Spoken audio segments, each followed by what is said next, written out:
ओम गणेशाय नमः। आज हम कार्तिक मास का तीसरा अध्याय सुनेंगे, जिसमें पानी की उत्पत्ति की कथा है।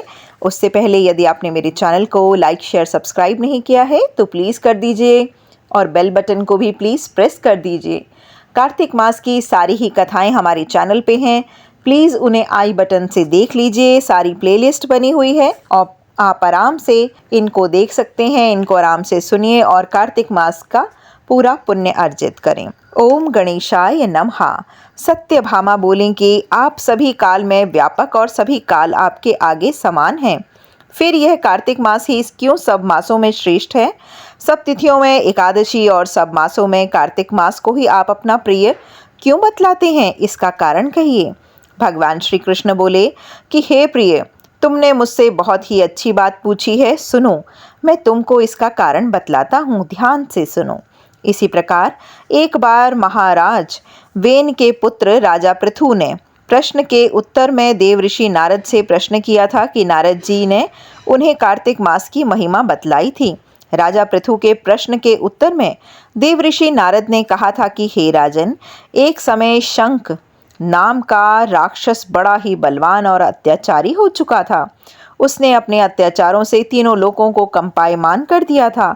उस शंखासुर ने स्वर्ग में रहने वाले देवताओं को जीतकर इंद्र आदि 10 लोकपालों के अधिकारों को छीन लिया। उससे डरकर सभी देवता सुमेरु पर्वत की गुफाओं में कुटुंबियों के साथ बहुत दिनों तक छिपे रहते थे। वे सुमेरु पर्वत की गुफाओं में निश्चिंत होकर रहने लगे। उधर जब शंख को पता चला कि देवता आनंद से सुमेरु पर्वत पर रहने लगे हैं, तो उसने सोचा कि ऐसी कौन सी दिव्य शक्ति जरूर है जिसके कारण अपना अधिकार जाने पर भी देवता बलवान होते हैं।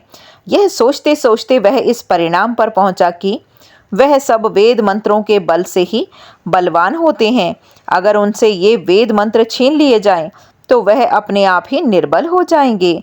देव ऋषि नारद बोले, ऐसा सोचकर असुर शंख ने भगवान विष्णु को सोते हुए देखकर सत्यलोक में वेद चुराने के लिए पहुंचे।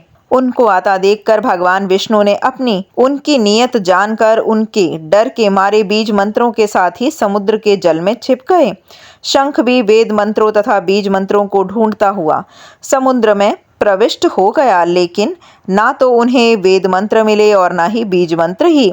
जब शंख समुद्र से निराश होकर वापस लौटा तो उस समय श्री ब्रह्मा जी पूजा की सामग्री लेकर सब देवताओं के साथ भगवान विष्णु की शरण में पहुंचे और भगवान की गहरी नींद से जगाने के लिए गाने बजाने लगे और धूप गंध आदि से बार बार उनका पूजन करने लगे। धूप दीप नैवेद्य आदि अर्पण करने पर भगवान की निद्रा भंग हुई और वह देवताओं सहित श्री ब्रह्मा जी को अपनी पूजा करते हुए देखकर बहुत प्रसन्न हुए और उससे कहने लगे कि मैं आप लोगों से इस कीर्तन से मंगलाचरण से अति प्रसन्न हूँ। आप अपना अभिष्ट वर मांगिए, मैं अवश्य ही प्रदान करूँगा।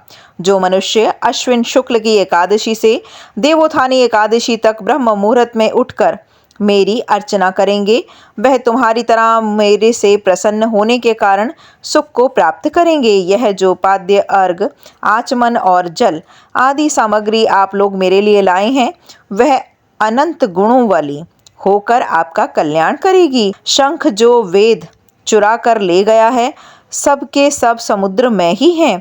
मैं उस शंखासुर को मार कर ले आता हूँ।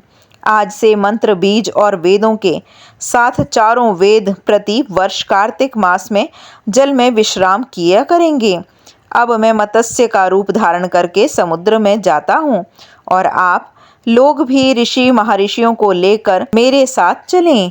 जो कार्तिक मास में पहर रात्रि पहले स्नान करते हैं, वे निश्चित ही अक्षय फल को प्राप्त करते हैं। वह अक्षात में अमृत स्नान का फल प्राप्त करते हैं। हे देवेंद्र, जो कार्तिक मास में व्रत करते हैं, उन्हें सब प्रकार से धन, पुत्र पुत्री आदि देते रहना, उन्हें सब आपत्तियों से बचाते रहना।